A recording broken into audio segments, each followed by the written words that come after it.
আচ্ছা, আমরা এখন 17 নম্বর অঙ্কটা দেখছি। কোনো নির্দিষ্ট সময়ের মুনাফা আসল 5,600 টাকা, মানে একটা জিনিসের মুনাফা আসল দেওয়া আছে এবং মুনাফা আসলের 2/5 অংশ। তাহলে আসল যদি আমরা ধরি এবং আসল যদি আমরা ক ধরি, ককে যদি আমরা 2/5 দ্বারা গুণ দিই তাহলে কিন্তু আমরা মুনাফা পাবো। মুনাফা বার্ষিক শতকরা 8 টাকা হলে, মানে এটা কিন্তু মুনাফার হার দেওয়া আছে, বার্ষিক শতকরা 8 টাকা হলে আসল ও সময় নির্ণয় করো। এখানে আসল এবং সময়টা আমাকে নির্ণয় করতে বলছে।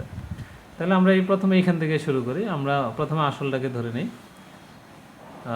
এই যে ধরি আসল সমান সমান ক টাকা, তাহলে মুনাফা কত হবে? মুনাফা হচ্ছে ক গুণন 2/5, কারণ আমার প্রশ্নে কিন্তু দেয়া আছে। আচ্ছা, তারপরে আমরা কি জানি, মুনাফার আসল এই দুইটা যোগ করলে আমরা মুনাফা আসল পাবো। আমাদের কিন্তু মুনাফা আসল এখানে 5,600 টাকা দেয়া আছে। তাহলে আমরা এটা লিখতে পারি মুনাফা যোগ আসল সমান সমান মুনাফা আসল। তো মুনাফা আসলের জায়গায় 5,600 লিখলাম, আর মুনাফা কিন্তু আমরা এই যে ধরেছি যেটা ক, মানে আসলটা ধরেছি এবং মুনাফাটা পেয়েছি, তাহলে এটা আমি লিখলাম ক গুণন 2/5 যোগ হচ্ছে ক, আসলের জন্য ক আর মুনাফার জন্য এটা সমান সমান এটা। এখান থেকে যদি আমি ক কমন নেই তাহলে কি থাকে, 2/5 যোগ 1 এটা থাকে। এটাকে সরাসরি চাইলে ক্যালকুলেটরেও করে ফেলা যায় বা চাইলে তোমরা ভেঙেও করতে পারো, কোনো সমস্যা নেই, যেটা তোমাদের কাছে সুবিধাজনক মনে হয়। লসাগু করে জাস্ট যোগ করেছি 5, উপরে 2 যোগ 5, তারপরে ক 7/5, এতটুকু এই সেম আছে। এবার আমরা ক এর মান যেহেতু বের করব, তাহলে এই 7/5কে আমরা ডান পাশে নিয়ে যাব, আর যেহেতু এটা 7/5 আছে ডান পাশে গেলে এটাকে উল্টে যাবে, 5,600 নিচে যাবে, কিন্তু এটার সাথে আমরা গুণাকারে লিখতে পারি, অথবা এইটার নিচে আমরা সরাসরি 7/5 এনে তারপরে উল্টাতে পারি। তো 5,600-র সাথে গুণ, এটাকে জাস্ট উল্টাই দিব আর কি, 5/7। এটা তোমরা ক্যালকুলেটরে যখন করবা তখন দেখবা 4,000 টাকা কয়ের মান পেয়ে যাচ্ছ। তাহলে ক আমরা ধরেছিলাম আসল, এই আসল কয়ের মান আমরা 4,000 পেয়েছি, যেটা আমাদের প্রশ্নে দেওয়া আছে যে আসল কত টাকা, এটা আমাদের বের করতে বলছে।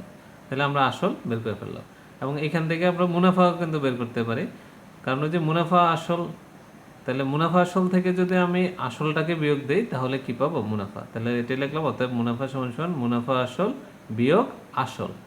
তো মুনাফা আসল আমাদের দেওয়া আছে 5,600 টাকা, এবং সেটা থেকে আমরা আসলটা বিয়োগ করলাম 4,000 টাকা, তাহলে এখানে থাকতেছে কত, 1,600 টাকা। এই 1,600 টাকা পেলাম মুনাফা।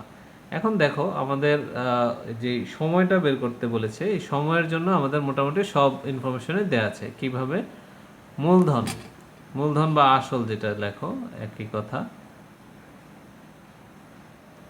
মূলধন পি দেওয়া আছে 4,000 টাকা, মুনাফা আয় দেওয়া আছে 1,600 টাকা, এই যে আমরা যেটা বের করেছি, আসল বের করেছে এবং মুনাফা বের করেছে। আর মুনাফার হার, প্রশ্নে কিন্তু মুনাফার হার দেওয়া আছে বার্ষিক শতকরা 8 টাকা, মানে 8%। 8%কে আমরা 8/100 আকারে লিখলাম, যেন আমরা প্রশ্নে এটাকে বসাইতে পারি। আচ্ছা, তারপরে দেখো সময় n সমান সমান কত, যেটা আমাদের বের করতে বলছে। আর আমরা জানি এটা খুবই সিম্পল সূত্র, I সমান সমান PRN।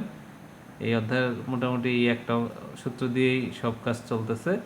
তো এইখান থেকে আমরা কিসের মান বের করব, n এর মান বের করব। তাহলে n কে বাম পাশে রাখলাম, I/PR।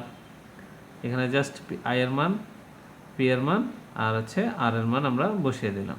এখানে 8/100 আগে ভাগ করবা, তারপরে এই ভাগ যে ফলাফলটা আসবে এটার সাথে এটা গুণ করবা, গুণ করার পরে 1,600 লিখে তারপরে এই ফলাফল যেটা আসবে ওইটা দিয়ে ভাগ দিবা।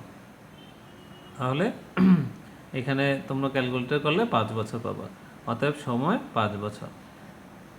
তো এখানে তোমরা দুইটা জিনিস লিখবা, সময় 5 বছর এবং আসল যে 4,000 পেতাম ওইটাও লিখে দিলা। তাহলে এই দুইটাই হচ্ছে আমাদের অ্যান্সার। এটা হচ্ছে আমাদের 17 নম্বর অঙ্কটা। আশা করি খুবই সহজ। এই অধ্যায়ের অঙ্কগুলো মোটামুটি খুব বেশি জটিল না, কিন্তু বিষয়টা হচ্ছে প্রথম দেখলে তোমার কাছে মনে হবে যে আসলে এটা কীভাবে করব, কিন্তু এই জিনিসগুলো যখন তুমি কয়েকবার করবা, বারবার প্র্যাকটিস করবা, তখন এই জিনিসগুলো তোমার মাথায় একেবারে গেঁথে যাবে, এবং অনুশীলনের বিকল্প নাই, মানে বারবার তোমাকে প্র্যাকটিস করতে হবে, তাহলে এই জিনিসগুলো তোমার খুব ভালোভাবে মনের ভিতর গেঁথে যাবে। তখন আর পরীক্ষার জন্য, মানে পরীক্ষা আসলে তখন এটাকে তুমি খুব সহজে অ্যান্সার করতে পারবা।